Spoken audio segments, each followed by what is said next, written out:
and welcome to the Everyday Board Game Podcast with your hosts, Daniel. And Daniel. I just realized this pop stopper is on the wrong side. I put it there just to help with the back. Back? Okay. Yeah. How's that a way for entrance? So, viewers of our channel will already know, like, him and I are both smirking right now because we just finished with, like, a pretty solid argument prior to this podcast. Just the stress that he puts me under. Yeah, that's right. And thankfully so, because I feel like this is going to be a list unlike most others. And it'll be fun to see two very different perspectives on that. Today our topic is going to be board gaming nuances. Like, what are the specific, like, mechanisms or rules that designers have added in... Stop that glaring. That designers have added into the game that... push it to that next level. I mean, it might not even make the game necessarily better, but it's like it's memorable, it's unique to that game. It sets it apart from other games that are similar to this. For some reason, your second monitor is resetting, so we apologize if the chat is trying to. That is like the second time it's done this. So that's a little weird, but you see what I mean? Yeah. The ultimate goal. I want to give an example of one. Like, it's not the main mechanism is where we're aiming at. It's what is specifically unique about something. Actually, let's use this as an example. If we chose Christmas Vacation, National Lampoon's, like that little cup that's modeled after that, after the one in the movie, that would be a perfect example. It's like that they didn't have to do that. You can roll dice without a cup. Yeah. But they thought, let's add a dice cup to it, and then on top of it, let's add this little thing. Like, that's a really little subtle thing that you know as soon as people see, they're going to, like, giggle themselves like, that's great. I do have an issue with that dice cup, though. It's a little too thin, isn't it? It's narrow as all get up, so the freaking things start standing on top of each other, and it's just like, let's just take it off and leave the face that was up. Exactly. See, I'm of the mind where I'm not sure how to roll it using that cup, because, like you have to really extend it, tilt it sideways, or you can tilt it forward like that, and then it just shoots everything. Yeah, you're not going to tilt it like you would a normal cup, so because it's just way too thin. It's going to be chaos. Basically, you need that dice cup, and then you need like a dice tray to put everything in. This way, it doesn't go flying all over the place. Maybe the punch of egg or the bowl of eggnog, roll it into that. But that's kind of what the aim of this. Well, he didn't explain it to me that way at the beginning. He was like telling me a mechanism or a roll, and I'm just sitting there like, and now he's telling me like I could have gone with like unique items. Like, heck, if I was gonna go with unique items, I would do Rise of Queensdale's Plunger. None of mine are specifically unique items per se. I do have one that that uses a unique item. But it's for the game. It's not just, like, whatever it is. For example, like this, you don't need that cup. The one example I do have of the item, you do definitely need it in order to play. So, anyway, we'll get into that when we get into this. Before we do that, though, Daniel, how have you been lately? I've been pretty good, other than fighting with this stupid screen over here. Yeah, technically, hey, it wouldn't be a live podcast of ours without some troubleshooting. The fact that we're doing it back-to-back weeks, and then we have live troubleshooting, it's like, come on, why are you acting up now? That's how we know the microphone is working. There's always something, and today it's the TV. And yes, that would be good for dice tricks, that's right. But what have you been playing lately? You've been playing more games than I have. Yeah, so I was telling you, like, the last time we discussed this, last week, actually, we were like, we were scrimping and saving, trying to get 4 games. Yep. I don't have that problem today. Between the last podcast and this recording, I've played 9 games. Now, mind you, there's 2 new games on here? Let's see. No, there's only 1 new game on my list here. Well, actually 2, yeah, because that one. Okay. So, I was going to talk about National Lampoon's Christmas Vacation. All right. So that was the first one. You lent this one to me. I took this over to a friend's house because they had someone out of town who doesn't play games a lot. And I'm like, I need to pick something. Put the thing down. Quit doing show and tell.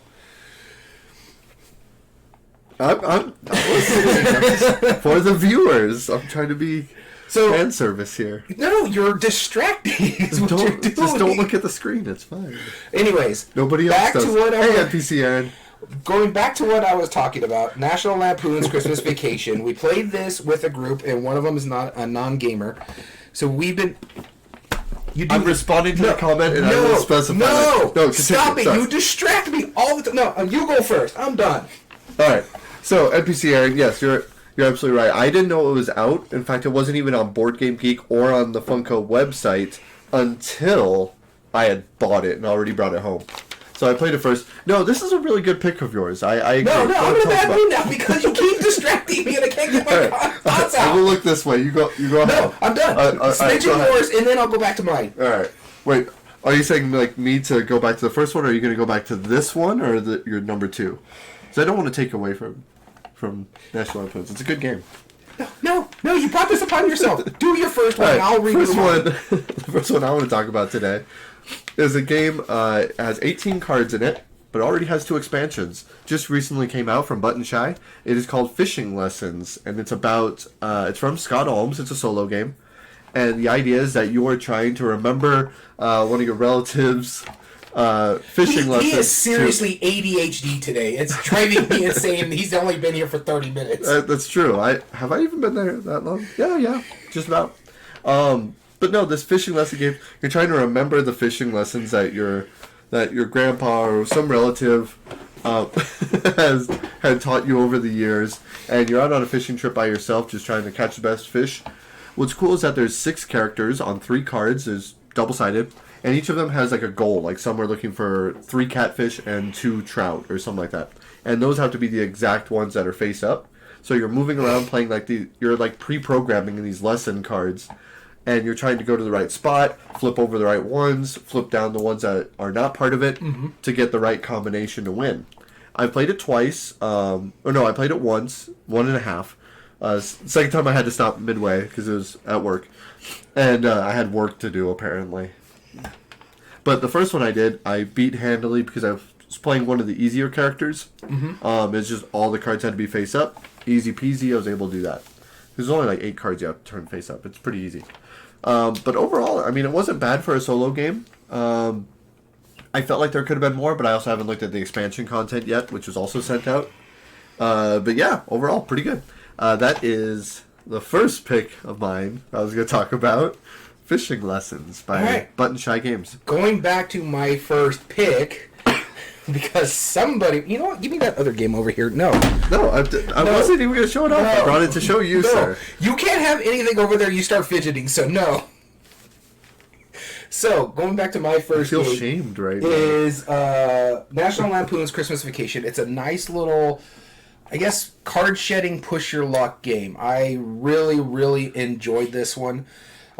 Showing it to a new group, including a non-gamer, really.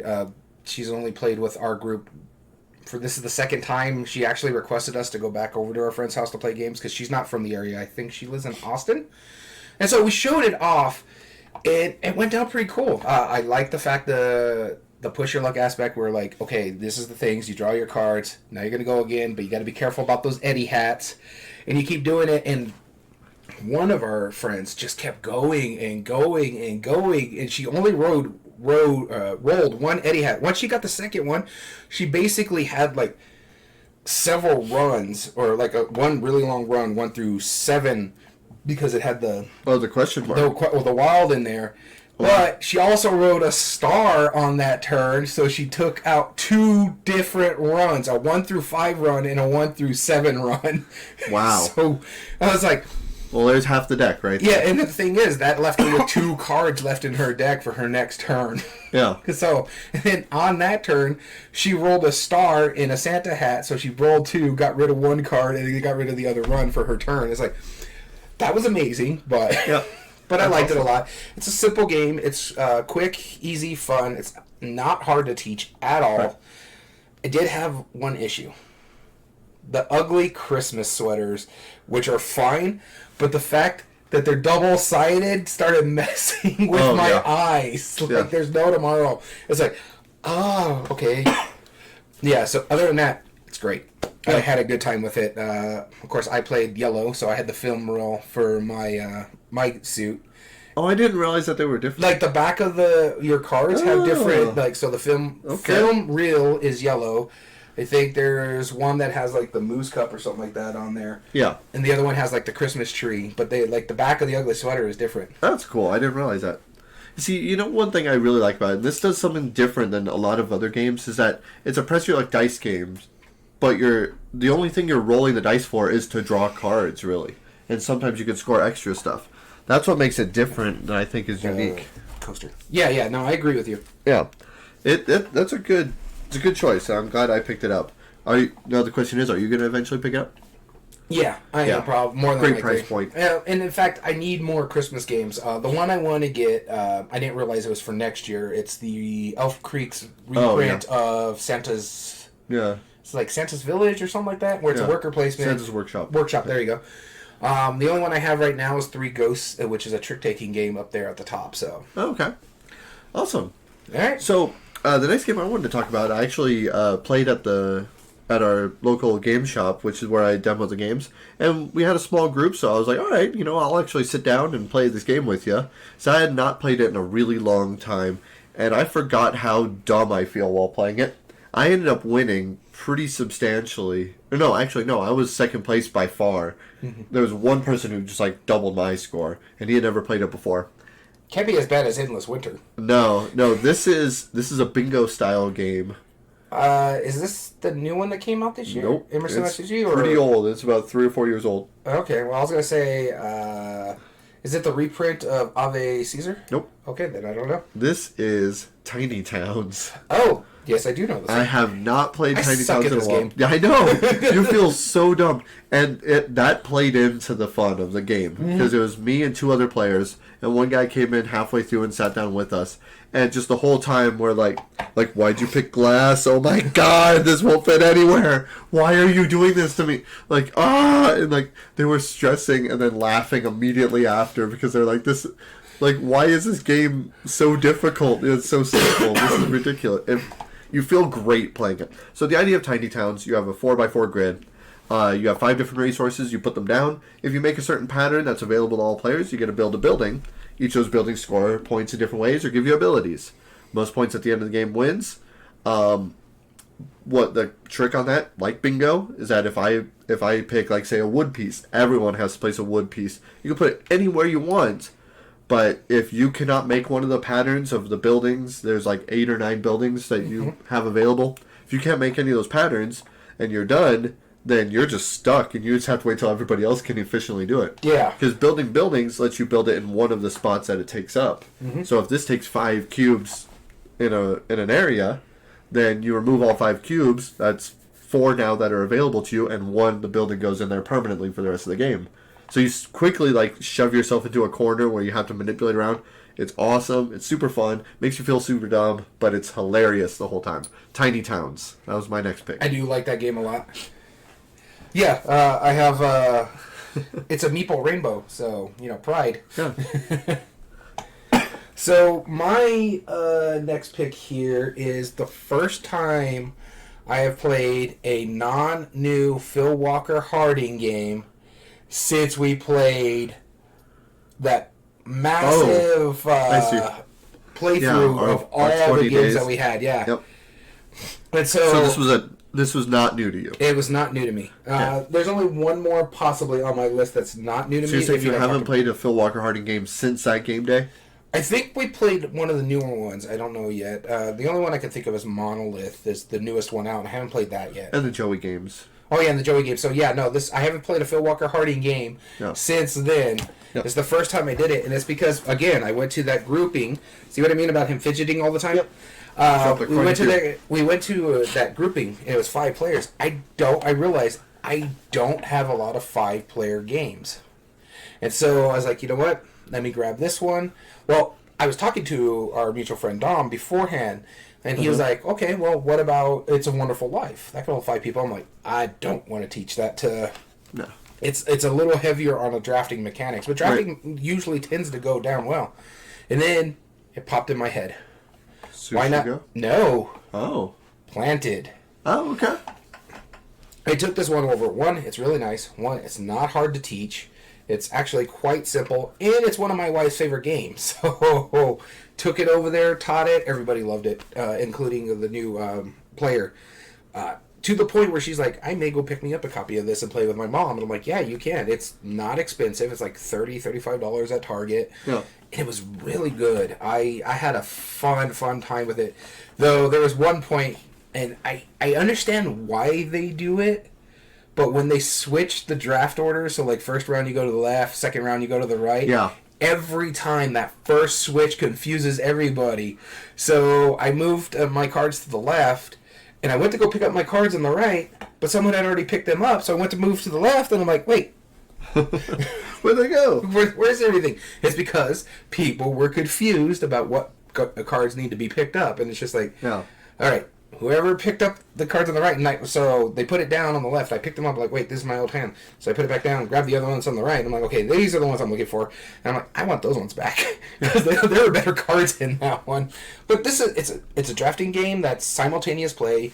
You pick a card, you gather either the resource or use it as a tool or a decoration. You play it, or you can use it to go and get yourself a new plant. And you keep doing that till all the cards are done. You get all your resources or whatever else you're going to do, shop or use get the tools and stuff like that. Once you get all the resources and everybody's done, you feed all your plants. You can feed them once per round. So if you get a third plant in the first round, you feed everything. Then you're kind of set yourself up for a success. You can only ever hold 6 plants.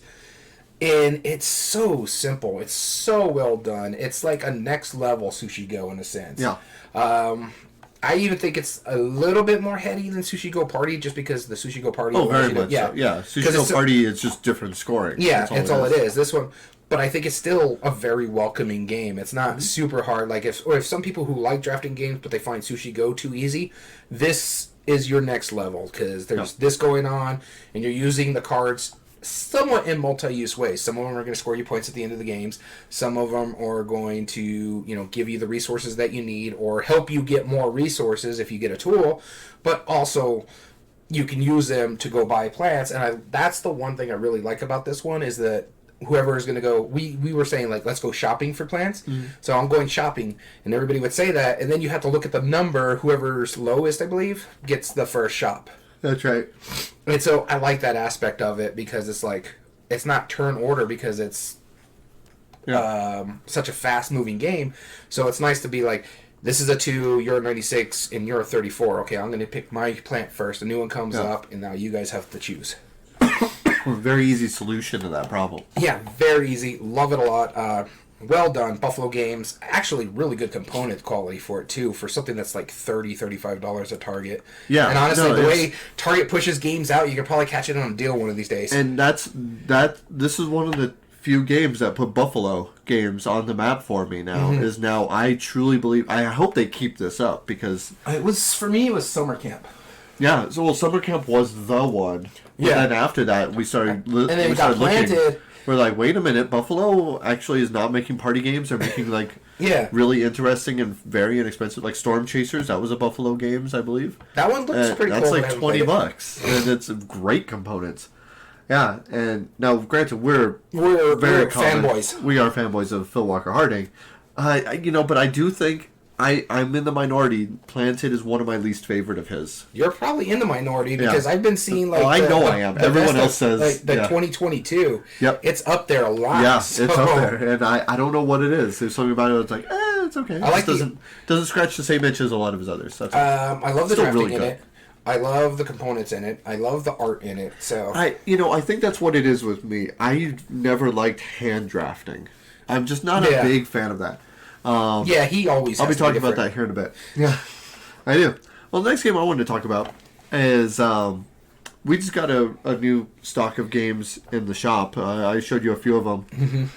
but there was one that I had requested that he ordered specifically, and I was very, very excited when we got it. And I honestly didn't realize we were going to get this fast, so I had to buy it for myself. Yeah, this is a one-player game, and it is the next one in a series of games from the same designer, which you play the app of a lot. Onira? Yep, this is the newest one, Stellarion. Stellarion, okay. This is the one that's Stellarion. Basically his company now, right? This is now from Impatience Game. Yeah. Yeah, Shady Torby.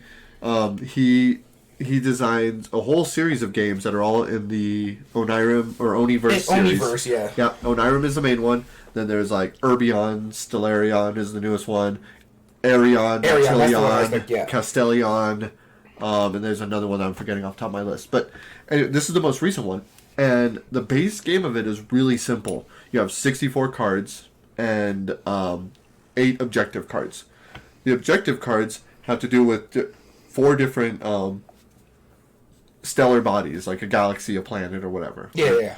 And you have to complete those. Those are kind of like the doors in Onirim. If you complete all 8 of those, you win. And the way you complete one is by discarding cards face up from you, that 4 of them that have the same symbol. So if I have 4 galaxies, I can discard the galaxies and then complete that card. That's how you have to do it. However, there's 8 decks in front of you, each with 8 cards. And those are what you have to pick from. There are the 4 galaxy ones, and those will always have the galaxy symbol on it and one other symbol that's like a mechanism. Mm-hmm. And then there's 4 mechanism decks. So it's like a rocket ship, and a few others. I forgot off the top of my head. But they're like spaceships, stuff like that. Okay. And those, there's 8 decks of those, all with those symbols on it, and then one of the galaxy ones. Yeah. And so it's a cool little balance. So you have to figure out which ones you can discard in order to get that completed. But you can also discard 2 of the same like machines to do like an ability, like reshuffle a deck, or choose one to be on top, or set it aside in an outpost and use it as a wild later.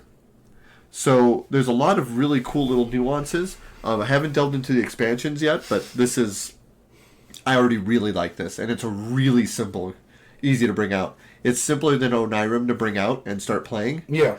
There's a couple of little things that once you figure it out, you're like, oh, okay. Like each of the galaxies will only have their symbol on it. I'll just wait for the app. This way I don't have to bust it out. I can just... Well, I mean, so out of playing all of them, this is probably the second easiest setup. Okay. Out of all of them. Now Tilion, that's kind of a setup. Arion, same thing. That one's not too bad. But this, I mean, Onirim is just shuffle a deck of cards, and that's it, right? Yeah. This one is shuffle 8 decks of cards and lay them out. Yeah. Well, so Onirim is shuffle a deck of cards many times. Yes. And there's not nearly as much shuffling in this one. Yeah. But, because like Arion, you were rolling dice kind of like a Yahtzee style. You were trying to get combinations to complete the cards. Cool. And so it worked out really well. I enjoyed the mess out of it. I did win the first time. I was playing super easy mode, so it's probably why. But I did win. Dad, or you read a roll wrong. Or I might have, but I don't think I did. Because I sat there with the rulebook open while I was playing the game, and yeah, it was cool. I liked it. I want to delve into the expansions. That's a good sign when you beat the game and you're like, okay, I'm not done with this. Like, I want to see what these new expansions do. And from the reviews I've heard of it, the expansions really add different flavors to it. So yeah, someday I'm going to play one of these games. Yeah, actually, I like the art in Onirim. I don't blame you. The art is very specific. My honest suggestion is download the app for Onirim. It's free. Yeah, and it's one of the best. Sit down for 5 minutes, play it out. Once you get the hang of it. If you got to go to the DMV, like recently, I had to go to the DMV to get tags for our car. Yeah, I just sat down and I played about 6 or 7 games while waiting for my turn. I have not been more happy with a video game app.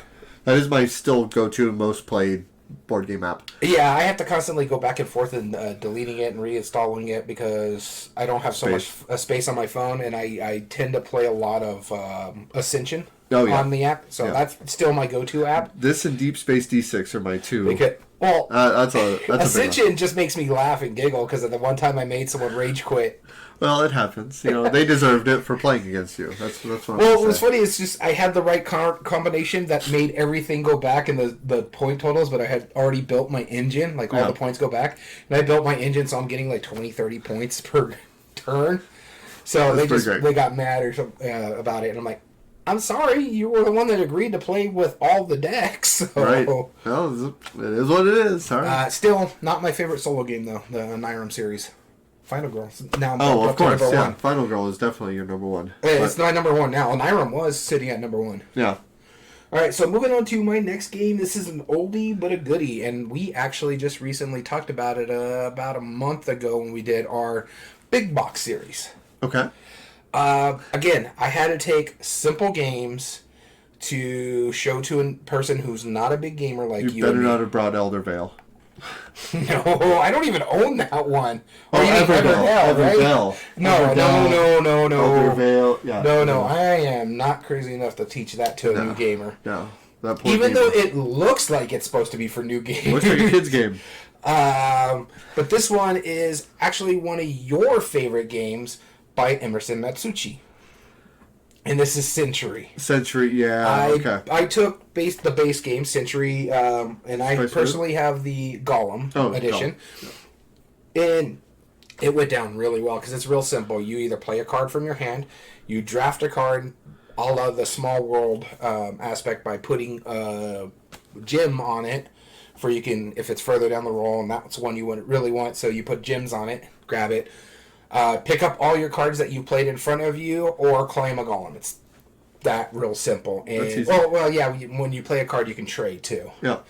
And we had a blast with that one, to the point where me and my other friend, his wife, were arguing with each other because we kept going for the same thing. So she would take the one that had all the 5 green gems. I'm like, all right, well, at least I have this blue engine going so I can convert all my blues. Yeah. Because I had greens that converted to blues, and I'm like, you know what? Screw it. Fine. I'll convert these greens to a blue now because I had like a green-blue engine. Oh, yeah, there's blue in that one. Yeah. Well, teal is what it is. Yeah. And so, like, okay, fine. So I had a pivot here and a pivot there. Honestly, it's the best score I scored in Century. I still got second to last. Out of 5 players, I was second to last. The last place was the new player. But she really liked it. Well, it tends to happen once people know those combos and how they're going to do it. But, yeah, it was really, really good. And I forgot how much I really like it. Now, going through it, even though I have played the other 2, not recently, I have to say Century Golem is my favorite. Just the simplicity of it is so easy at it. Like, I like the worker placement game. I love the pick up and deliver game. But just that...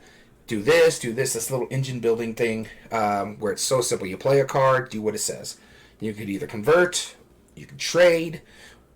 Basically, you could turn 2 blues into like 2 greens and a pink, I think is what it is. And it works so well, and it goes down really well no matter how many times you teach it to new people. Yeah. I have not heard one person say they hate this game. There is something very satisfying about that comboing. Mm-hmm. Like... You feel very clever doing it, which is what matters. And so, like, I was thinking about it because how I mentioned that Planted is my go-to drafting game. This is probably going to be my go-to engine building game. Yeah, absolutely. Because it's so simple. Should be everybody's first engine building game. Yes, absolutely. I specifically say the Golem Edition because it's prettier. So subjective. But if you want people to play it, go for the pretty game. Especially, and my entry was Spice Road. And I understand why you own it, because you like dry Euros. But those cubes, I cannot see. So I can't see the colors on the... I can't... Well, like, it's like the red and brown cubes, just... Yeah. Can't see them. Yeah, that's fair. And to respond to Aaron, yeah, I want to play Final Girl a lot, too. In fact, I've been trying to steal this copy. But actually, you know what we could do? On our next game day, why don't I bring Stellarion? Well, I'll come early. I'll teach you Stellarion. You teach me Final Girl. We'll play adjacent to each other. And if we have any questions, we can ask. How about that? Deal? Sure. All right. I don't mind. That way I can finally play Final Girl. Although I did request it on our Secret Santa, so we'll see. No, I'll see what happens there. Well, I mean, I think other than me, I don't think Dom requested it either. Yeah, I don't know. There was a few games that crossed over on multiple lists. Yeah, there was several games that crossed over on multiple lists. I'm looking at all the lists. I'm like, well, let's just buy 4 copies of this and we'll all be happy. Exactly. Yeah. I go for pretty games too sometimes. No, he doesn't. Let's just say it this way: he's got 1,200 games, and I only have close to 300 games, and I got the prettier collection. Are you just saying because mine's diluted? Yes, because you own all those Starry games. Yeah. Those are pretty bad. Not to mention all the Elias. Yeah, that I do. Anyway, so the last game I wanted to talk about real quick is a game that I literally just played about 2 hours ago. I played it right before I came over. I was waiting for my wife to come home from work to come over here to film.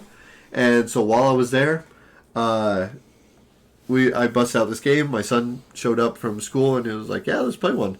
So we played Cryptozoology for Beginners, which is one of the Stephen Rhodes games. It's one of the new ones that just came out. That's the one I want to play. So this is hand drafting. Oh, here we go. And this is why I was like, it did it well. Basically, you have 4 of the main cryptids, right? Mm-hmm. There are others that show up, like a jackalope shows up. You're a jackalope. A banshee shows up, like, at some point. I'm sure there's others, too. But the main ones are Nessie, Bigfoot, Mothman, and Chupacabra. Those are the main ones. And it has to be Chupacabra, man, especially for down here. Exactly. That's all like you got to represent. And so each of these cards also have colors on them, so either red, green, yellow, or blue.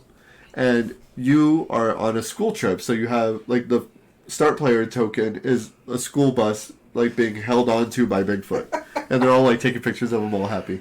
And so we're trying to get certain pictures of certain cryptids, and that's our whole assignment. And so at the beginning of every round, plays 3 rounds. We look at some assignments. We put 1 public and 1 private for us only. So I can only complete my private ones, whereas anyone can complete the one that I chose for public, and everyone does that. Okay. Then we all get 8 cards. We draft, choose one, set it face down, pass, draft, do it until all 8 cards have been chosen, and then in turn order, you play 1 card at a time. After you play each card, you have the ability to use them for abilities, like Nessie lets you draw more cards pretty often. La Llorona would be a great character. Yeah, but La Llorona isn't a cryptid. That's the big thing. It's not a cryptid. Yeah, this is a folklore, right? Yeah. Or urban legend. Well, it's a folklore more. It's like Bloody Mary type thing. Yeah. It's more of a ghost story rather than an actual cryptid. I'm surprised Bloody Mary hasn't made it into more games. Bloody Mary is actually in Unmatched. Really? Okay. I haven't played that one. But, so, you're going through this, right? And you're drafting these cards. After you play a certain number, like Bigfoot, they'll let you get reward tokens, which are worth anywhere from 3 to 6 points. Mm-hmm. Nessie lets you draw more cards. Mothman, whoever has the most Mothman at the end of the round gets an extra reward token. Yeah. Stuff like this, right? And if you have certain sets of cards and combinations of colors or cryptid style or symbols, then you can get the assignments and score them for points. At the end of the 3 rounds, rinse and repeat. Yeah. Most points at the end of the 3 rounds wins. Sounds pretty cool. This is not bad. I like... this is better than Don't Talk to Strangers. But this is not as good as either Let's Dig for Treasure. Oh, cool. Let's Dig for Treasure or Let's Summon Demons. Those 2 are better. I think you would like this one better than I did. I don't really care much for... Let's Dig for Treasure wasn't bad. I haven't played the other one. But Let's Summon Demons... Yeah. Let's Summon Demons is the best one. Yeah. But Let's Dig for Treasure always... it always hits the ground running every time I bring it out, too. Yeah, because of how simple it is, it's really fun. Oh, I like Push Your Luck, don't get me wrong. And this one was fine. But after playing Let's Summon Demons, it just... Honestly, I have enough Push Your Luck games that do it better. I don't need that one. Exactly. Let's Summon Demons does the same thing Machikoro does the same thing kind of like what Space does, is you're rolling dice and you're triggering things as you're going out. Yeah.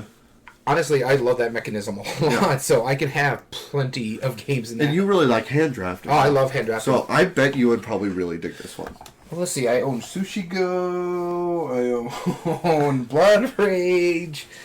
You own Seven Wonders still? No, the only one I have is Architects. I never owned Seven Wonders. Oh, okay. I do have Duel. I have Duel and Architects. I don't like base Seven Wonders. Yeah, neither do I. But yeah, so overall, I do encourage you to try it. It's not expensive; they're like $20 a piece or something. Yeah, I said, I want to start with Let's Summon Demons. I did want to play the Cryptid one because it looked interesting. Yes. To me. The one that you brought over that took away from you for we can do our podcast. That seems pretty interesting too. Yeah, that one does look. That's like I told you it's like a modern take on Shut the Box. Yeah. But basically, you have the numbers 1 through 10. Roll some dice. Roll 2 dice. You add that number together. So let's say I roll an 8. I can flip over any number of cards that add up to 8. Okay. And so in Shut the Box, that's what you're trying to do. If you can't make any combination of what you rolled, then you get eliminated. Okay. And whereas if you shut the box and get all of them down, then you win. Okay. And so it kind of does that, but there's abilities on these cards that you unlock when you flip them. Okay. Sounds interesting. Yeah, it's kind of cool. I don't know. I haven't tried it yet. I will let you know after I do. So my last one on here, I decided on 2 different games, and I was waiting to see what you were going to decide on your list. Uh-huh. Because I did want to talk about one of the games that we played, and if it wasn't on your list, I was going to put it on mine. So the one that just got knocked off was Fantasy Realms. Great, simple game. You basically are scoring a hand of card. Yeah. But the one I'm talking about is when we played last game night on Wednesday. Our buddy busted it out. He's like, "This is a city building dexterity game," and you were like, "Wait, what?" You were so confused, and it hurt your brain for a little bit. Because every time I saw that cover, I'm like, I like that cover. I'm wondering what level of economics Euro weight it is, because that's the way the cover comes off to me now. And it's called Mega City Oceania. Yes. I believe that's what it's... Yeah, Mega City Oceania. It was such a good game. Yeah. I was shockingly surprised. Every time I saw it on there, on shelves or on sales and stuff like that, I'm like, I have enough city building games. I have one. That's all I need. I'm not a huge city building fan. I have like 10 to 15 city building games. What is it? City Skylines. That was a fun game. Yeah. You have Suburbia. I'm City not a Skylines, huge fan Suburbia, of that one. Quadropolis. Quadropolis is my favorite one. Happy City, Machikoro. Happy City wasn't too bad. The Game Right one. Yeah. I used to have Flip City. Yeah. I still have Flip City. I liked it, but it wasn't like something that I was really, really enjoying. Right. This one, however, might be the second one I would add to my collection because I really enjoyed it because what it was doing. You're basically building a city, a group city. Quite literally. Yeah, and it's dexterity because what you're doing is you're pulling stuff out of a bag, resources. There's 4 different colors. There's glass, concrete, steel, and... No, those are it. That's it. It's 3, yeah. Yep. So it's 3 different colors, and you're trying to build it up for you could try to get the tallest building, and you have contracts that you need to build. So you got to determine if I'm going to build it on a what is it, the yellow one, the like shopping and other stuff. There's shopping, government, your basic stuff in city building games. And you're trying to build it, you have a contract that determines it has to be this tall, so like 40 millimeters? Yeah, they're millimeters. Yeah. It's going to be 40 high, and you need to use 8 different material or 8 different blocks. Pieces. And then there's certain ones that tell you can't use concrete or you can't use steel, so I'm going to make this thing out of glass, and you get a bonus if you just use one material. And so I was like, you know what? I'm not going to go crazy in this one. I'm going to let you guys duke it out for the tallest building, and I'm just going to meet all my contracts and see what happens. And I lost miserably. Nickel and diming this game did not work for me. But that's because me and our other player, Dom, we are ridiculous when it comes to dexterity. Mm-hmm. The fact that you had to slide the tile over... that we built up, there'd be a stack about this big of just plastic pieces just hinging on each other. Yeah, and then we're sliding it, 3 feet across the table. Yeah. Of your, it's a very smooth table, but it's still wood, so there is still. There's grain. Leaves, so there's a bit of a gap. Yep. So we had to go, and then keep going. That was hilarious, and I'm sure I could have scooted closer. Very precarious. But yeah, it was fun. It wasn't supposed to be that good, in all honesty. Yeah, because it was one of those games that we talk about where it wasn't great. It does little cool things, but the fun factor is what drives it high. Because you're just sitting there like, oh, is it my turn? Because you're sitting there just playing with the building. See, it's not just a me problem, Daniel. No, while I'm trying to figure out how I'm going to make my building, you and Dom are just like, oh, okay. We're playing reverse Jenga. We're trying to see if we can touch your ceiling fan at that point. So it was crazy. I did really, really enjoy that one, though, so I wanted to make sure we talked about it. And Aaron, sorry to hear about your copy of Suburbia. If I find it, I'll let you know. or if I find a copy, I'll let you know. Yeah. All right. So shall we get into our list? Speaking of ridiculousness, because that's a perfect example. Like, it uses just really weirdly shaped things. Like, that could have been any other dexterity game with, like, normal blocks, right? Oh, yeah, It those didn't pieces, need to be. that's the other thing we didn't talk about. Those pieces were weird. Yes. And there were different thicknesses, they had different weights, like, they were just bizarre. That's what I'm talking about these little nuances. It's so good. Let's get into our list. We're going to be talking about 8 different games each, about games that have like either a subtlety, a nuance, something specific about the rules or the mechanisms that make it so much more unique about items that make it unique from games that we've seen in the same style genre. Like, if we're going to pick a farming game, what does this farming game do that, like, no other farming game does different? Yeah. And that's what we're looking at. So, anything before we begin?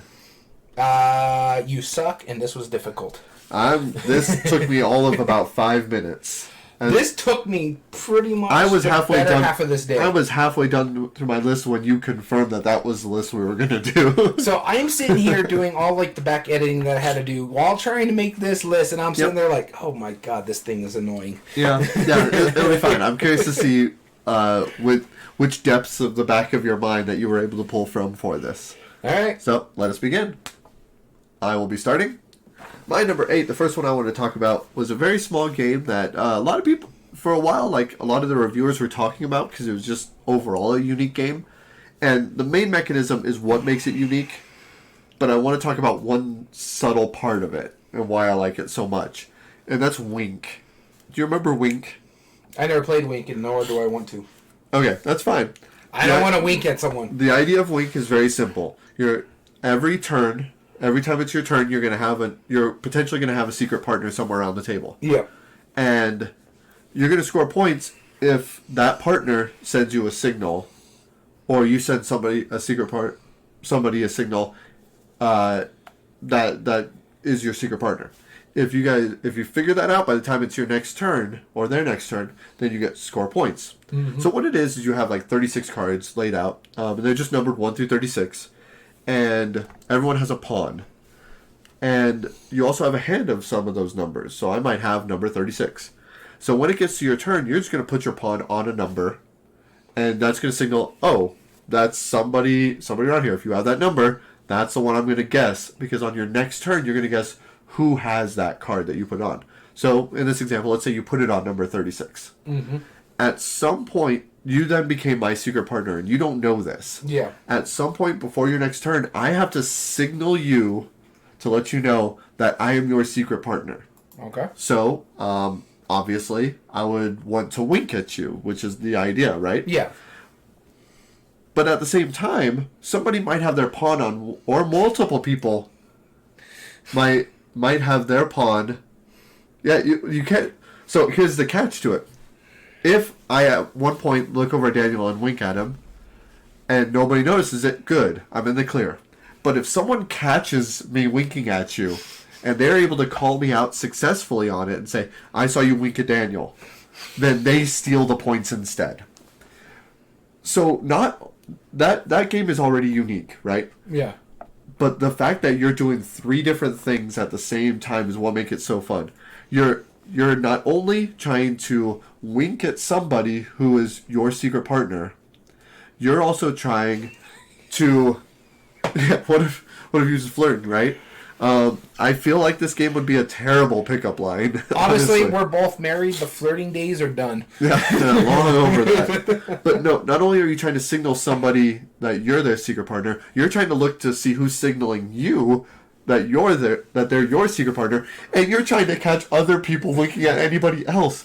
It is so crazy because it's a simple idea, but you are just dead staring everybody the whole time. And you see like someone sneezing, and everyone just stares at him like, "What'd you do?" And then that's like a perfect opportunity. Someone's like, "Wink," like trying to make it not. It's amazing. There is. I come to the realization why I don't want to play this game. It's not for everyone. It's really not. Because it sounds a lot like social deduction meets card game, and It's really not, but it is I because get it. you're trying to figure out what other people are. So Yeah, in a way, right? You're just trying to look for that subtlety while trying to give a subtlety while trying to catch a subtlety.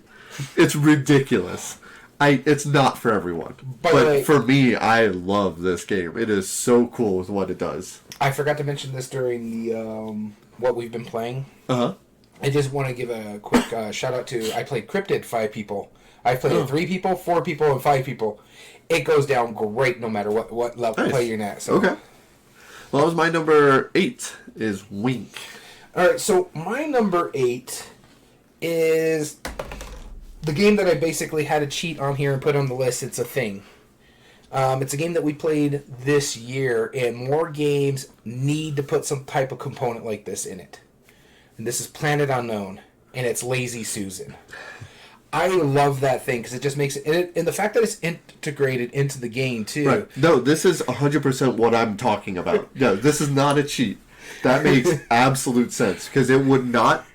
You could do it without. You could just put a pawn next to that. No, what it does with that Lazy Susan is what makes it so much better all of a sudden. Yes. So you get this nice little Lazy Susan that has polynomials, I guess you can say.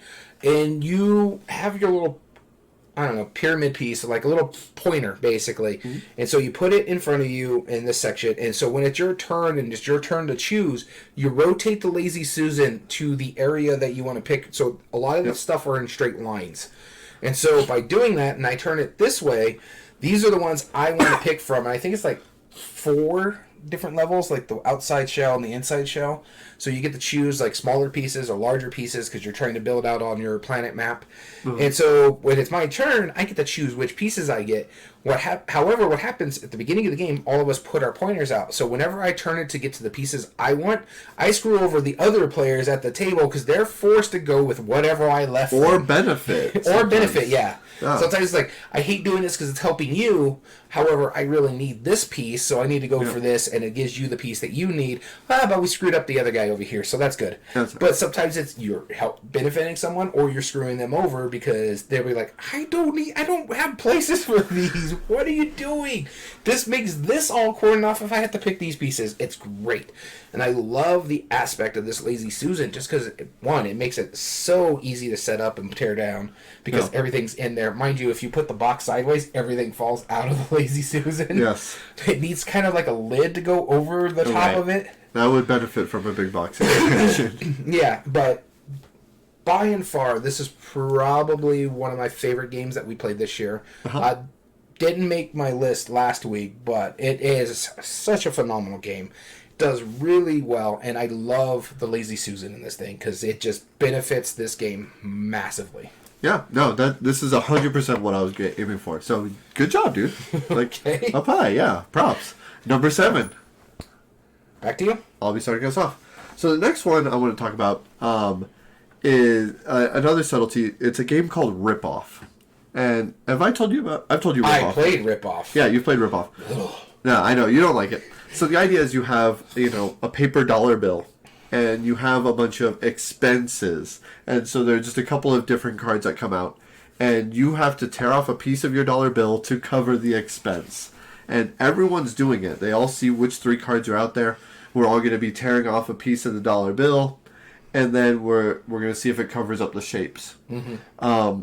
The part that I like about this, and the little nuance, is that at the end of the game, you're trying to figure out who has the most money physically left over. So whoever has the largest piece remaining. So if you go completely out, you're done for 'em. Yeah. But the subtle part that I like about it the most is that it explains. All right, have a good night, Crate. It explains that if you aren't able to successfully cover both expenses physically by covering it with a piece, that's a waste of your money, and you have to tear it up, throw it away, and then try again. I love that. I just I equate that to having bills and stuff. I just think that'd be funny. It's like, well, I decided to eat over at Rudy's today. Guess I'm not paying electric. Not paying the gas bill again. Oh well. My kid can wait on braces. because I want Dickies right now. It's hilarious. I love that. Nobody wants Dickies. Not our local one is disappointing me. Anyway, but that's neither here nor there. I love that one. Dickies here? South of town, yes.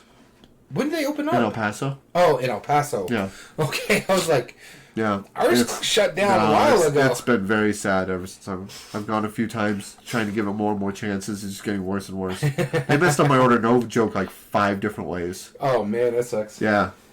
It would have been closer to my order if they'd given me somebody else's order. Is all I'm saying. All right. So moving on to my number 7 on that list. Rip off. Yeah. And this is 2 games because they use the same mechanism on this, and this is a scoring type of it, and it's actually by the same company. It's between 2 cities or between 2 castles. And so for me, when I'm talking about like the scoring, what happens is you're drafting these pieces, and you have to decide how you're going to use these pieces. You got to put them onto your left because you're building a city with your partner on your left, and you're building a city on your partner on your right. But you're trying to make them as even as possible for scoring wise, because you're going to score your smaller point total. And so you're sitting here going, okay, I need to put this over here, and you need to put this over here. And so I put this one on my list because I've never seen anything do it other than the rehash of themselves, where you're working with your partners to score the highest score total, but you got to make sure both things you're scoring are pretty even, because you don't want something that's going to be like 15 points, whereas the other one's going to only be 7 points, because that's a big variation. You're playing this over different rounds. You're drafting different tiles, so there's nothing new there. But when you go into the scoring aspect, it's okay, this scores here, here's all your combos here. Okay, this building is like 25 points, and this building is like 23 points. All right, I did really well. Yeah. You're going to score your lowest one, so the 23 points is going to be your best one. And if your partner scores that same one, your tiebreaker is your other city that you had built, or castle in this case. And I think that's actually really interesting. I like both of these games. I think I like castles a little bit more than cities, just because of the little things, like you can go up, you can go under, but it depends on some of the other stuff that you have in these castles. But I like that fact that you have to negotiate with, like, okay, these are mine, I'm going to put over here, but we need more parks over here, and I need more buildings over here, but I only have 2 parks. Which park would be better suited over here or over here? Or this building or this certain room in castles would work better over here, but I know it could be used over here, and it would give us more point totals, so which partner do I screw over? And so I love that aspect of it. They're not the best games in the world, but they're unique when it comes to something like that. Right.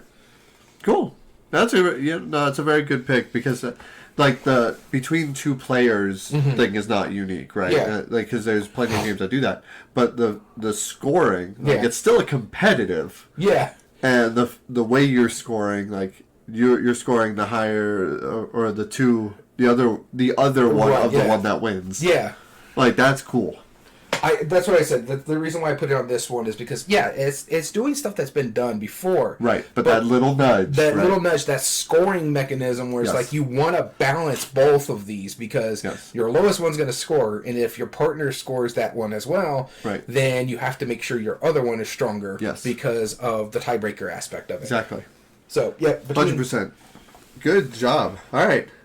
This will be our number 6, and we started me again. All right. My number 6, so this is the one with the item that I was talking about. But it would not function without this item. What, the plunger from Rise of Queensdale? that's a great piece. But no, this game, technically, you could just pass around a deck of cards and functionally do it as the same. But what makes this game so much better, this is a game called Wallet. And it comes physically in a wallet. And the idea is that you are in, like, this big, I think it's a mafia themed. Okay. Like, so the mafia guy, the head of the Don, he finds out that the feds are about to raid, and he bails, leaving you all behind at this house party. But he left behind his wallet, which just so happens to have a bunch of money, bunch of fake IDs and identifications, alibis, stuff like that. and you're trying to become the most valuable. You're trying to get the best stuff while digging through his wallet, while also having alibis by having fake IDs and stuff. And so you literally pass around this wallet, and different parts of the wallet have different kinds of cards. Like there's the main wallet that'll be like points and stuff. You can either take it from, or you can pick from the middle, even if you wanted to, or you could put something back in a place that you remember. You're like, oh, I'm always going to put the bad cards, facing towards me, or facing on this side. And there's even a little zipper pocket that has point tokens on it. You can like reach in and get change, but then there's also the fake IDs and stuff that you're trying to get alibis with. It could be done by just passing a deck of cards, but the fact that they added the wallet on top of it and having the pouch for the tokens, having the separate pocket specifically be just for the fake IDs and all the other stuff, I love that. And that gives you the ability to be like, okay, well, I'm just going to start sliding my cards to the top of the deck and hope other people draw it that are not very valuable, that might backstab them, and then hand it to you and see, like, kind of like as you're reaching into the wall, you're like, which one am I going to pick? Oh, something from the middle. You don't know. It's ridiculous. I think that game is a blast. Unfortunately, people don't talk about it enough, I think. You hadn't even heard of it, have you? No. I own a copy of this, and it's not social deduction or anything. It's just like shenanigans. Maybe I should bring it by sometime. It's a great party game. We'll see. Yeah, if it sounded interesting to you, it's hilarious. Well, you have to use it on your pick nights, and I doubt you're going to do that. I already have about 5 games picked for tomorrow, but we'll see. Yeah, maybe I will. I might surprise you. The next party we have. All right, moving on to my number 6. And this is where, like, those first two are really good. This one's more along the lines, like, I've never seen what this is doing before, so it had to make my list. And this one, for me, is one of the most simple co-op games out there right now. And it's made by a mass market company and a miniature company. And this is Marvel / X-Men United. Oh, yeah. And for me, this one is the way the card play works out.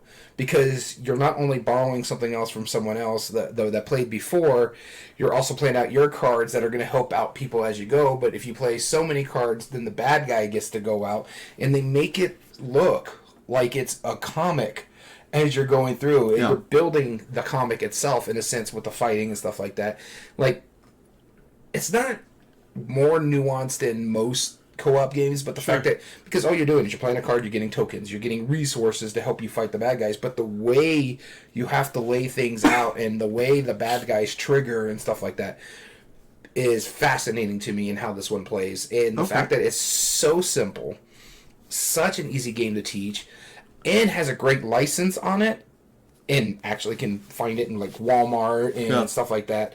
And this one, like I said, is Marvel / X-Men United. I love that card play aspect of it, where you're building. It's behind the wreath. Oh, I see. Building the comic book in a sense for fighting. So right. That's why I'm not going to belabor the point, and let's move on to number 5. Number 5. Starting with you again. You're watching this, right? Like you rigged this. I'm telling you, you're a magician. Well, it makes it easy. Okay, so this next game, again, it works like Wink kind of does. It doesn't work the same game, but it's a very different game.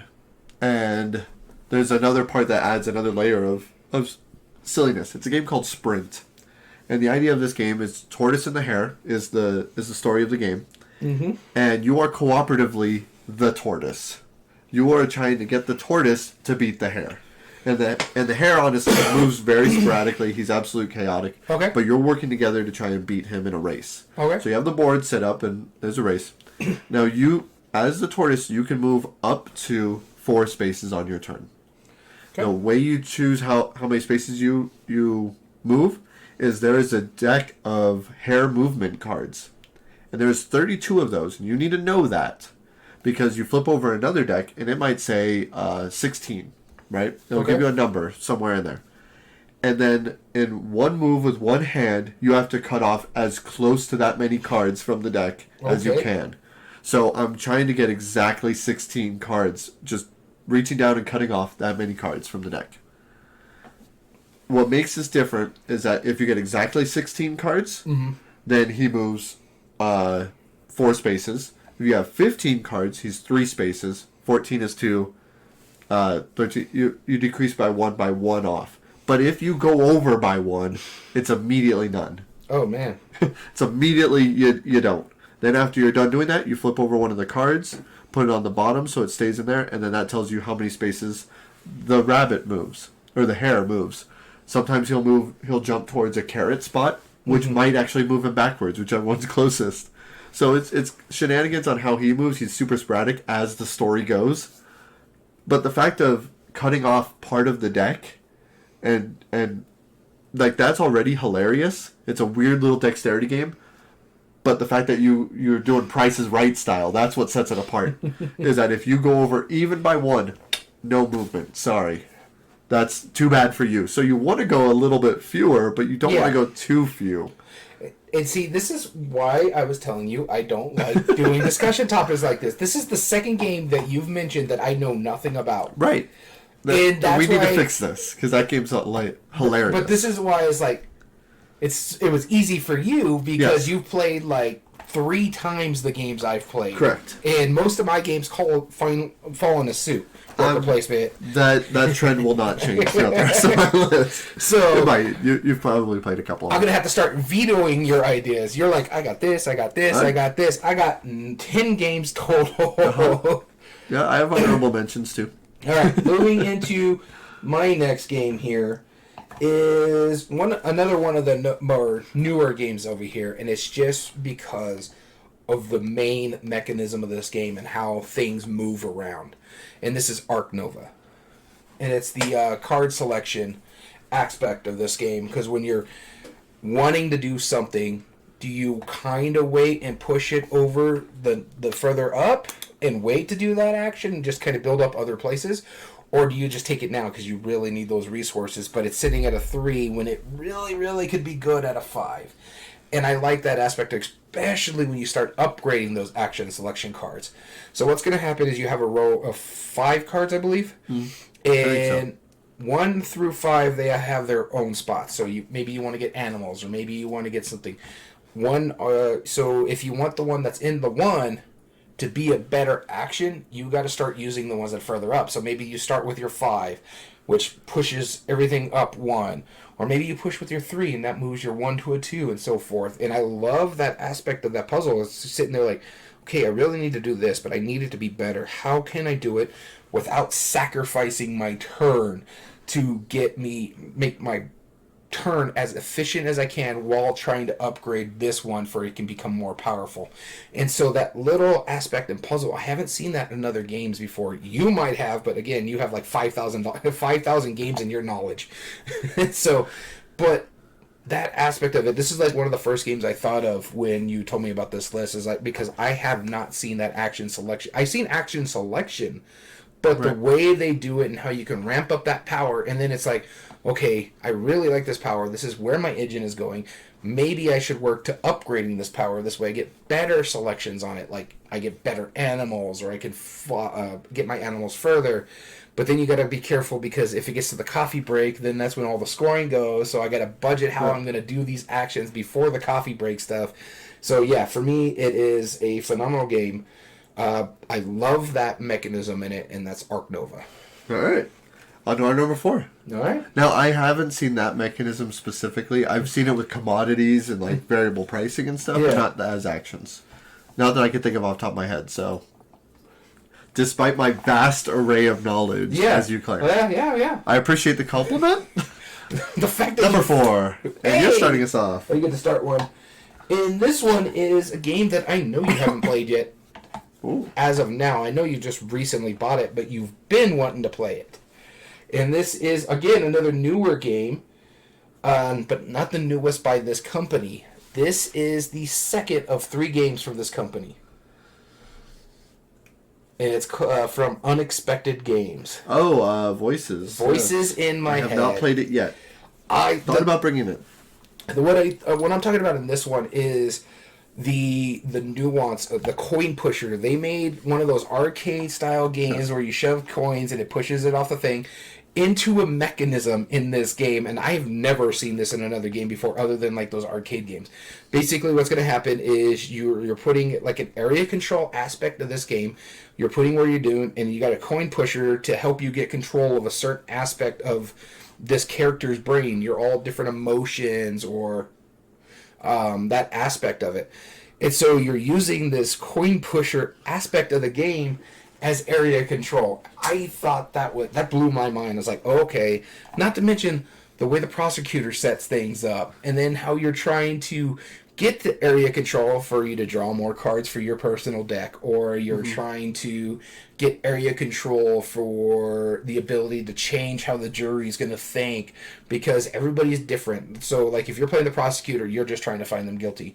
Yep. There's other people who are trying to find him guilty. There's another not person, but like another thought that's trying to make it where it's basically a hung jury, another one trying to get off, and so as a not guilty. And so the nuance based on that area control makes the coin pusher aspect of it much more intriguing, because you can't turn your card or anything like that. You have to keep it as straight as possible in the coin pusher, and then you're trying to make sure you get control, or making sure no one else can get control of that area. So it's like, you know what, that became like there was, when I played it, one person was drawing cards mad because they were controlling that area, and every start of the turn they get to draw a card.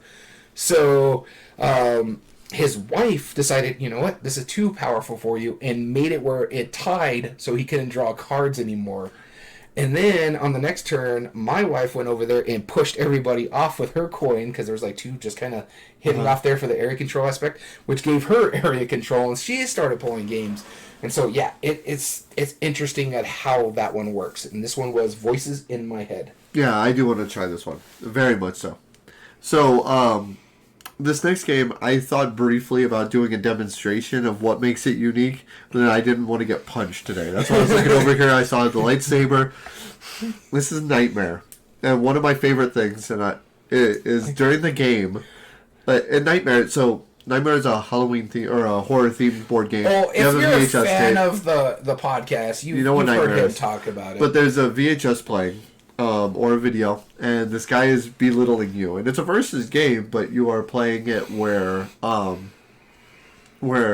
if nobody finishes by the end of the hour, you lose. Everyone loses.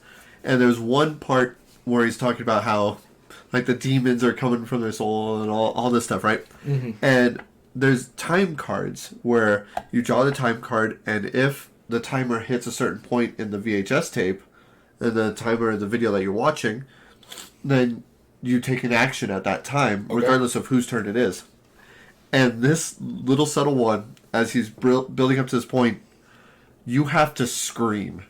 And it says, at this point, scream, and if anyone gets startled, you may steal their cards.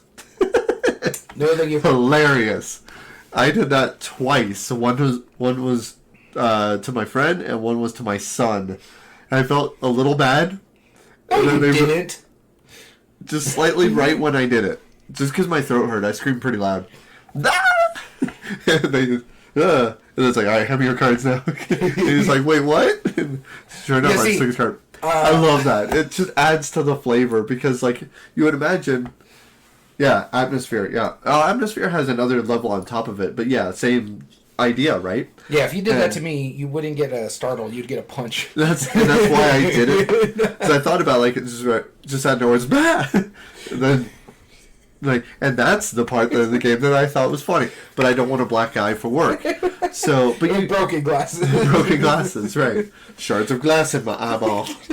But yeah, because in a game with that style, you want people to be screaming, to be scared. And what better way than just tell them to do it? And it works really well. And if you startle somebody, you're going to steal their cards. Hilarious. Nightmare is amazing. What I find funny about that is that I don't have a fight or flight response. It's fight or fight. Fight or yeah. All right. Moving on to...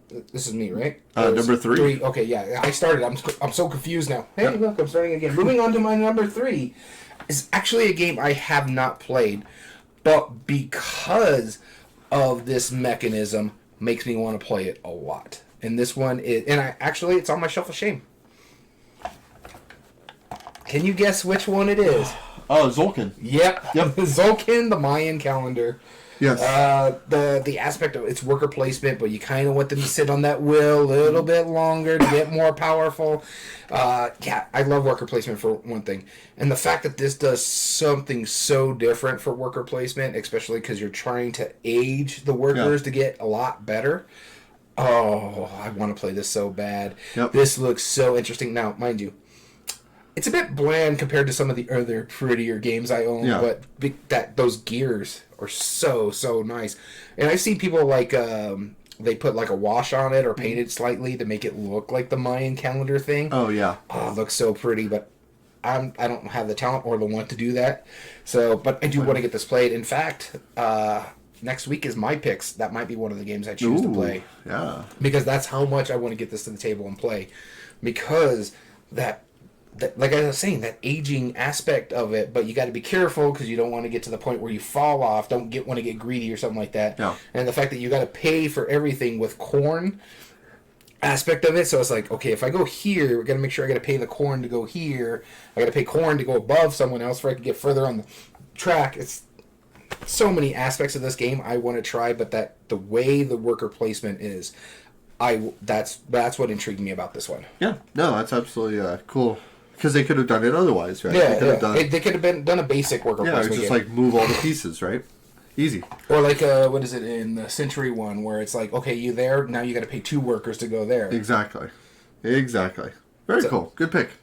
My number 3 is a game that I referenced earlier today when I was talking about other games that are in this series. Steven Lloyd's games? That's right. Let's Dig for Treasure. That's my pick for number 3. And there's 2 cards specifically that does it. And they're very meta cards, and it goes along with the theming of it. So Let's Dig for Treasure is a very simple press your luck game. You pick this top card of one of the stacks, you read it, it'll have a number on it maybe, that's how many points it's worth. But you can keep going and dig up more cards if you want. However, if you ever get 2 worm cards, then you bust and you lose all the cards you've collected that turn. Or if you ever get an evil skeleton card, again, you bust and do that. So this game, you're just pulling cards and it's silly. There's 2 cards specifically that are hilarious. One is you get to find board games in the graveyard, and it's worth 0 points. But if you're the owner of the game and you happen to pull that card, it's worth 5 points instead. And then the other one is Beginner's Luck. And that's worth 0 points again, but it's worth like 20 if this is the first time you've played this game.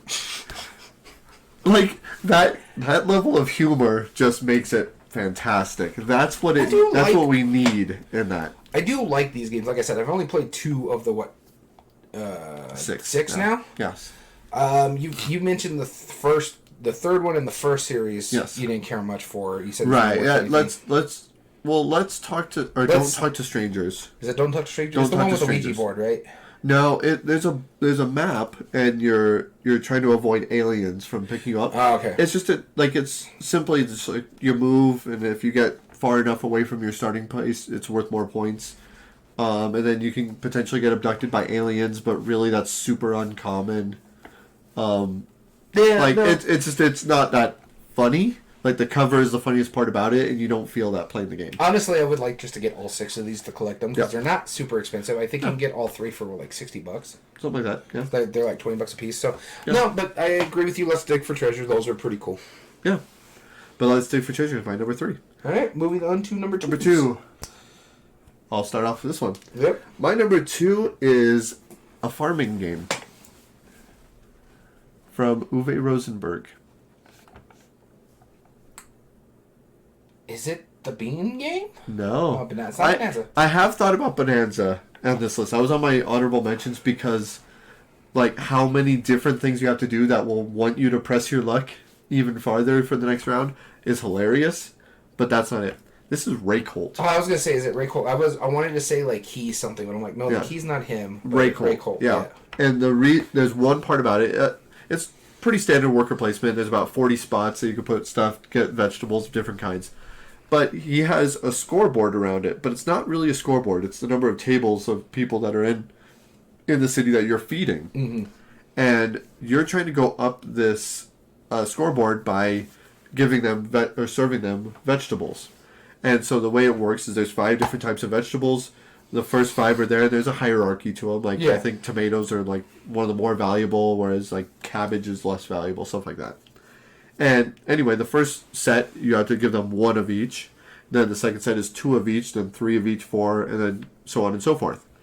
At the end of your turn, you are allowed to go up this track as far as you can afford to do so, which is basically like trading for victory points.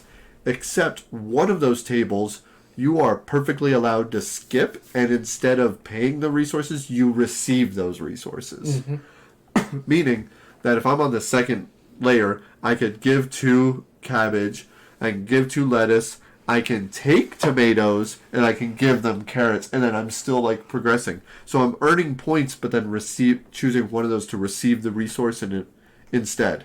That's such a bizarre idea. Yeah. That's like, if I was playing Ticket to Ride, it's like, well, I'm not going to score anything for this 50 point. I'm just going to get 50 points. Like, move forward.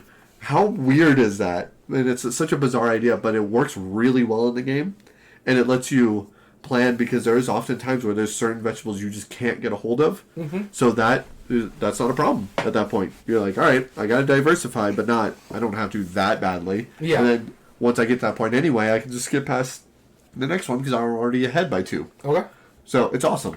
I love it. Ray Colt, the scoring track is awesome. Now, going to my number 2, this one is an interesting aspect of it because I've seen other games do this, but the way they worded it and how it goes, this is for me, it's just because it's funny. Because I was in for the fact that it's a memory thing for me when I was playing it with my group. It's a campaign game, and this one is where you're on a ghost train. Oh, yeah. And so I remember reading the rules to them and explaining all this stuff, and there was still an argument, and I'm like, guys, you have to remember the hobo code. Yep. So what I'm meaning by the hobo code is that if it's the worst possible outcome, you must take it. So there was an argument about like who's... So what's the game? The game's Vagrant Song. There was an argument about the way the monster or the haint, it was supposed to move, and there was like equal number of places, but it was allowing him to move through certain things, and the other way wasn't allowing him to move certain things. And so there was an argument of like, no, it doesn't work that because this is like the fastest track. But they were arguing about it. I'm sitting there like, guys, remember hobo code. If it's the worst... Was this the game I played? Yes. Because that was a different argument. No, this is a different argument because it was a husband and wife who were with equal distance from each other. Yes, okay. But one of them had another person that could be hit as they're moving through, whereas that other person couldn't be hit. Right. And so they were arguing about it. I'm like, guys, remember hobo code. If it's the worst possible outcome, it has to be taken. Yeah. And so they're like, no, that doesn't make sense. It's not right. And I'm like... No, because it's equal distance. Right. That both can be gone through, but one person can be walked through. Gone are the days where if they're equal distance, players choose. No. This is game chooses. Worst possible outcome. And so I remember that, and they were funny because it had someone, and that person was me, that he walked through, forced me to go westbound.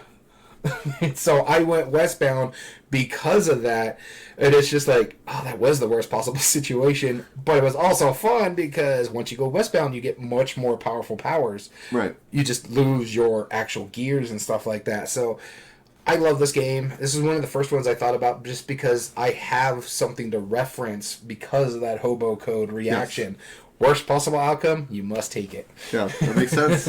Awesome. And on to our number 1. Actually, I'll start off because it's not that simple. It's always my number 1. Okay. Gloomhaven. Yep. Yeah. Actually, it is. Okay. It's the card mechanic. Having to choose the top of the card and the bottom of the card. You could use it as your movement, but it's also your initiative track, so you have to use that puzzle aspect for other players as well. It's like, but the way you have to word it, you can't tell directly what your number is. It's like, I'm going to move fast. And so you're basically trying to tell your partners, hey, I'm going to move fast. Don't get in my way. Don't move too fast. Or another one aspect of it is like, I'm going to do this because this way everybody gets a bonus or something like that. So I need to move quickly. So I'm going to use this. I'm going to use one of my cards to move very quickly. In the nuance of it, so it's the way you have to talk to give information, but not perfect information to each other. And honestly, that aspect of it, when you play Gloomhaven enough, you kind of learn other people's cards. So if they're going to say fast, okay, maybe they're going to play their 13, or maybe they're going to play, okay, they have to go first, they're probably going to play their 4. That kind of aspect of their initiative. But also the way the cards play. So you have to use your top and your bottom, unless you have a character that allows you to do something else, where you have to basically do one attack and one move or some special thing at the bottom. But they also have basics, so you can do a basic attack or a basic move, and all these are individual. I like dungeon crawls, but most dungeon crawls are based on dice rolling. The combat on this one is based on card play the entire time, and I haven't really seen a lot of games do something like this. Where you have multi-use cards for action, but also for your initiative, but also for some of the other stuff that you do that are just distinctly unique for you. And here's the best part. You can upgrade those cards. Later on, you can pay stuff to upgrade those cards. Once those cards are upgraded, if someone else wants to use that person after a retirement or something like that, they get the upgraded cards to use in their hands. So I really think he went over the top with this game. I've yet to see this kind of mechanism in other games. And I've played a lot of campaigns, like Role Player Adventures, other dungeon crawls, Vagrant Song, and stuff like that. Not a lot of people kind of want to try this mechanism because normally it's kill things with dice. Yeah, pretty much. And it just gets a nice flavor. It gets something different. It actually makes you think about how you're going to do your movement, how you're going to set yourself up, because, this is a really good card. And the big thing about it, too, is when you upgrade, you're putting new cards in your hand. And so you're sitting there like, but this is a really good card. But this is the one that doesn't do well, but it also allows me to move very fast. So do I want to take this card off? And just the way those cards play, I've never seen anybody else do as well. That's awesome. Good deal. Yeah, that's a good pick. At first I was like, that's the whole core of the game, but no, like the fact it's not just like how you play it. It's the fact that you're choosing the top and the bottom of two different ones. So it's like, if I'm using this really good bottom half of the card, I'm never going to be able to use that. Not for a long while. And the big thing about it, too, is, like, if you're using it for, like, its big ability, sometimes those are gone for the rest of the round or rest of the game. So then you trash it, and now your card... So, like, there's a character that holds 11 cards, and this is out of the base box, so he holds 11 cards. Well, if I use that in the very beginning, now I'm down to 10 cards, and I'm losing a card every time I have to reset. Yeah, exactly. It's not easy at that point. No. That's such a cool mechanism. It makes me excited to play Gloomhaven now. My number one is a party game. Kind of. It's like a team game, but the teams change throughout the game. This is called Jolly Roger. I knew this was going to be on your list because you talked about it when you talked about this list. Exactly. This was the inspiration for the list because there is one part about it. It's basically, everyone's on a pirate ship. Sometimes you'll be the captain, maybe. That depends on if people choose for you to be the captain. And it makes it points where you're going to be giving out points to people who either vote against you or vote for you or whatever. You choose whoever gets what. Yeah. And you could be rude. Like, you could be like, well, Daniel, you voted against me.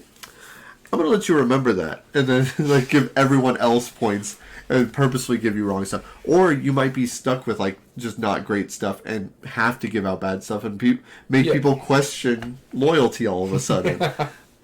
But the best part about it is that whenever you're captain, the whole thing is it's trying to incentivize change of hands. Like, whoever's the captain will change multiple times throughout the game. And if it so happens to change where you make enough people angry, then somebody else will turn captain. But don't worry, you have a trusty first hand. First mate. First mate. First hand, first mate. Yeah, first mate. Whatever it is. You have a trusty first mate. Come on, man. That's right. So I might have another player as my first mate, But they start choosing. They have. It's been a long time since I played the game, but I do remember this mechanism specifically. They have a very heavy hand on something, and if they do something that you don't like, you could just straight up whip them, and you just say, "First mate, discard a card," and they can't argue against it. They are not allowed. You could just straight up punish them at your own whim, just because you feel like it. You can either just purposely do it to cause an uprising, because there's times where you won't want to be captain, because then it'll be penalizing your end points at the end. But you might be trying to pass the buck so you can later then rile against them. You know, so I might just be like, "First mate, discard a card. I'm whipping you. Like, you've been out of line. Sorry." It's like, but sir, no. I've said what I've said. Like, it's the rudest, meanest, funniest mechanism I've seen in a lot of games.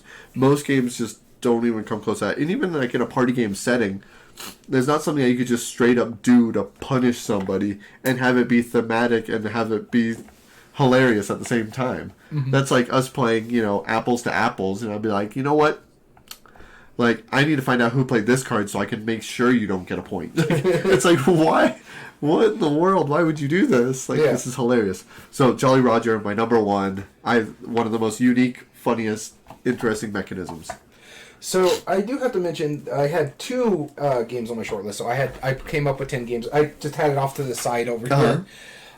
My short list, the 2 games that I had on here, Aquatica. Oh, yeah. Just with the card tucking into get the treasure. And then Smash Up, where you're combining 2 different decks into one thing. Smash Up's a great example of that, because that's, Yeah, I actually just found out there's a game that does something like that now. I think it's called like Soul Forge or something like that. I watched it during some of the Dice Tower stuff. That's interesting. And it was like making some people's surprise list and stuff like that. That's interesting, yeah. No, the 2 I had Bonanza. But I also had Dive, which that's all I haven't classic played rares. that one yet, yeah. And because that is the main mechanism, that's why I took it off. But they purposefully put a bunch of images that purposefully overlap to mess with you, and there's even one that just has a whale in it, and so everything seems suddenly all deeper, so it messes with you. But then the other one was Magic Maze. That was a Spiel des Jahres nominee a couple years ago. Yeah, I know which one that one is. It's only I would be able to move the pawn left and north or whatever. Yeah. It's what was it? I think I played it at Dice Tower West in 2019. It's all real time. Yeah. The part that I thought was so fun was the pawn. Like, because you can't communicate. But if I'm like, I really need you to do something, I just take the pawn and start slamming it in front of you. It's like, here's a pawn. Do what you need to do. And then, last time I played it, which is why I hadn't hit the table, someone, he somehow knew, like, a really important move, and he was slamming that pawn right in front of me. He's like, go! And I was like, I don't know what... I'm scared. I don't know what to do. Like you seem very upset, and I'm like, I know this is cooperative and it's real time, but I can. Is it? And then I would move the piece, and he's. It's like, what did I do? Yeah, I morally hurt him. The only other game that I can think of right now, and it just popped in my head right now, is Keyforge. Yeah, the unique. Yeah, exactly. Whereas, you have this deck, but you can only call out one of the... the whatchamacallit, to play against. Yep, exactly. That so, solves I have the aliens. Yeah. I can only play the aliens that are in front of me. If only I could activate this faction. Well, you can. Just pick the faction. Then you pick them. Yeah, exactly.